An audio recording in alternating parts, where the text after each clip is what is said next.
Olá, boa noite. Nesse vídeo eu vou estar falando sobre rigidez de elétrica, permissividade e constante de elétrica, né? Surgiu uma dúvida, né? Vieram aí me questionar aí, né? Tava participando sobre um tópico sobre o cara precisava realizar a medição de 20.000 kV e ele estava querendo realizar essa medição com um multímetro, né? E querendo realizar um divisor de tensão e com resistores comum, né? Eu falei para ele que não pode, eles rebateram, né? Então eu vou explicar aí através desse vídeo, né? Por que não pode, né? Como ele rebateu, a corrente é baixa. Realmente, você jogando uma resistência alta, né? Uma resistência de bastante mega, 100 megas, então você consegue uma corrente muito baixa, gera uma potência baixa no resistor, né? Então o cara falou que devido a essa resistência ser baixa, essa potência ser baixa, então não teria problema, teria uma corrente pequena no resistor, não ultrapassando essa resistência, essa potência, né, máxima permitida do resistor, ele poderia trabalhar ali com essa tensão, né? Então não pode por causa das características, né, do resistor, também como é uma alta tensão, são 20.000 volts, essa resistência, essa tensão, ela acaba causando um arco voltaico, né? Quando você for ligar esse resistor, devido a ele ser muito pequeno, ele não vai aguentar essa tensão entre seus terminais, porque vai ocorrer aí a ruptura de elétrica, né? Devido à rigidez de elétrica do material não ser compatível, né, para trabalho com alta tensão, né? Cada material possui a sua rigidez e é realizado em testes em laboratórios para estar descobrindo, né, qual que é a rigidez aí de cada material. Essa rigidez ela pode variar com a temperatura, né, com a pressão, com a altitude, né, outras características aí. Então, o que acontece? A pessoa não sabe, né, diferenciar aí rigidez de elétrica, né, de resistência elétrica, né? Então você tem uma resistência no resistor, porém cada material ele tem o seu limite de tensão que pode estar sendo aplicada, né, devido a essa sua rigidez, né? Então vamos estar falando sobre ela aí, sobre essa permissividade também, né? Permissividade no vácuo, né, que é referência. Já vou estar apresentando as fórmulas. E também a permissividade elétrica de cada material. Quando o material é condutor, é ferroso, ele apresenta uma permissividade alta. Se o material é isolante, a permissividade dele vai ser muito baixa, né? Então, constante de elétrica, que é essa relação, né, entre a permissividade do material e a permissividade no vácuo. Então, em posse desse valor da permissividade, né, que eu tenho, que a permissividade ela é 8,85 vezes 10 a menos 12. Sua unidade é coulombs por voltmetro. Essa aqui é a permissividade no vácuo, tá? Então é um valor muito baixo. É o valor dessa permissividade aí no vácuo. Então essa aqui é a permissividade relativa, né? Ou seja, também chamada de constante dielétrica, ou K em algumas literaturas. Então ela é a relação entre a permissividade do material, como eu disse, se for um material isolante é baixo, se for um material condutor é alto. dividido por essa permissividade no vácuo. Então você encontra-se a constante de elétrica do material, ou a constante K, né? Ou também chamada aqui, ó, permissividade relativa, né? Pois é uma relação entre a permissividade do material e a permissividade elétrica no vácuo, tá? Então tá aqui, o capacitor no vácuo, né? Então, o que seria essa permissividade aqui no vácuo? Como se tivesse um capacitor no vácuo, com duas placas, né? Com uma distância D entre eles, uma área A desse capacitor. Só que no meio dele eu não tenho nenhum material, nem mesmo o ar, né? Eu tenho o vácuo, né? No caso é a ausência do ar. Então, realizou-se, né, a medida, né, conhecendo-se a placa, conhecendo-se a área da sua placa, conhecendo-se a distância entre as suas placas e a sua tensão, né, verificou-se no vácuo, né, essa fórmula aqui, encontrando essa permissividade, né, que no caso é 8,85 vezes 10 a menos 2, ó. Você ligar uma tensão, né, no vácuo, no caso, se achou esse valor, né, que também esse valor aqui é a relação, né, da densidade de cargas elétricas sobre o campo elétrico, tá? É uma relação também. Então, ele gerou essa fórmula aqui, ó. Fórmula do capacitor é permissividade no vácuo vezes a área das placas, né, dividido sobre a distância dessa placa. E quando você tiver um material, você tem que a capacitância é a permissividade vezes a área dividido pela distância entre as placas, ó. Tá vendo? Lembrando que esta permissividade do material, ela é a constante dielétrica do material vezes a permissividade no vácuo. Então, em posse dessas fórmulas aqui, a gente vai realizar agora, como demonstração, vou estar fazendo a resolução de um exercício. Vamos estar dimensionando agora aí um capacitor. Aqui antes vou estar dando uma explicada sobre rigidez dielétrica. O que é rigidez dielétrica?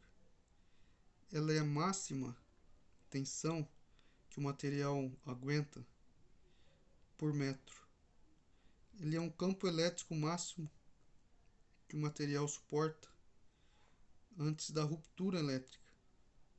O que é a ruptura elétrica? É quando os elétrons do material deixam de ser isolante e passam a conduzir, devido à tensão ter ultrapassado a barreira de capacidade de resistência elétrica, sua capacidade de rigidez elétrica foi ultrapassada. Então, os elétrons daquele material passam a conduzir corrente elétrica, né? Você aplicou tanta tensão no material que ele deixou de ser isolante. Esse é o caso que acontece, por exemplo, quando temos aí um raio, né? O que acontece é a diferença de potencial da nuvem e para a árvore no chão, ela se tornou tão alta, de tanta carga que ela veio acumulando, e ela acabou rompendo a rigidez dielétrica do ar, né? Do ar úmido, que é mais baixa ainda do que o ar seco. Então, esse ar ele tem uma resistência, né? Que é considerada sua rigidez. Uma máxima tensão aplicada entre dois pontos de material, né, ele, ele pode romper esse material, né? Então cada material ele suporta uma determinada faixa de tensão, né? Cada material tem o seu valor de rigidez elétrica. Se vocês baixarem aí, pesquisarem na internet, vocês vão encontrar aí uma lista, né, com a rigidez de elétrica de cada material. O que acontece? Essa rigidez ela é encontrada em laboratório, né? Então, antes de você trabalhar com um equipamento, o Inmetro autorizar um equipamento, então o que acontece? Ele é levado a laboratório, né, sobre uma tensão alta, conhecida, por exemplo, aí 30.000 volts, né? Uma tensão superior à tensão que você estaria utilizando ali com aquele equipamento. E a tensão ela vai se elevando até chegar a um limite que o material, né, ele vai ceder. Então, nesse limite aí é anotado o valor da tensão. E com esse valor, posse desse valor da sua tensão, em posse do valor da sua distância que foi aplicada essa sua tensão neste teste, você consegue encontrar aí o campo elétrico, né, máximo que pode ser aplicado, né, nesse material, porque tensão sobre essa distância é o campo elétrico, tá? E então esse campo elétrico máximo que foi aplicado sobre esse material, essa tensão sobre esse metro, ele é conhecido como rigidez dielétrica, né, do material. Cada material possui o seu, como eu disse, né? A gente vamos agora realizar aí um exercício aí para tá fixando esse conhecimento aí, tá? Porque muitos aí vão apresentar a fórmula, né, para vocês falar o que é. Tem até fórmulas mais aprofundadas, né? Se você for ver a fundo aí sobre rigidez dielétrica, sobre permissividade e constante dielétrica. Poderia estar aprofundando mais aqui na teoria, né? Mas esse aqui é um resumo, né, do que eu já estudei bastante aí. Estou deixando um resumo do que seria prático, né, para você estar aplicando aí no seu dia a dia.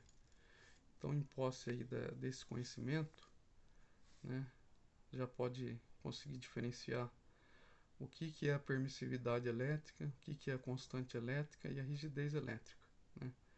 Com o exercício que eu vou dar aqui agora vai estar fixando aí bem esses conceitos aí, ok? Então o exercício é esse aqui, ó. Dimensionar um capacitor de 330 microfarads e com área de placa de 78,54 centímetros quadrados e máxima tensão de ruptura de 600 volts e rigidez dielétrica 20 kV por metro. Então tá aí, tem que fazer esse capacitorzinho aqui, tá? E eu já tenho aqui o tamanho da área, tá? Essa área aqui, ela equivale a 5 centímetros de raio, tá? Capacitorzinho aí de 10 centímetros de diâmetro, tá? Máxima tensão de ruptura de 600 volts, né?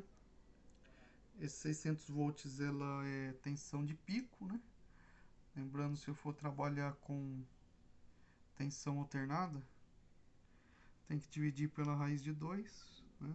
Vai dar 420 volts aí. Então esse capacitor dá para trabalhar até com 440 volts trifásico ou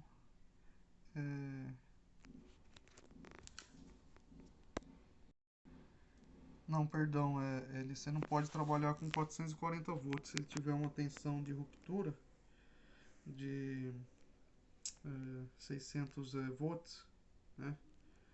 não pode, né? Se estiver trabalhando aqui, falei bobeira aqui em sistema trifásico, né?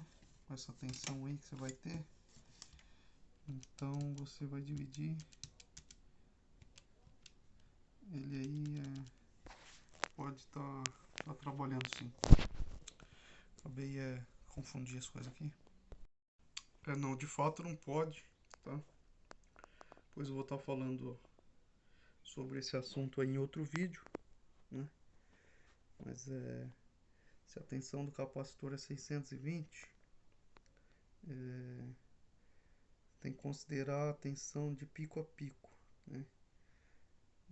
Se você estiver usando o sistema trifásico 220, a tensão de pico, né, da senoide em 220 ela é 311 volts. Então a tensão de pico a pico vai dar 620 volts, né?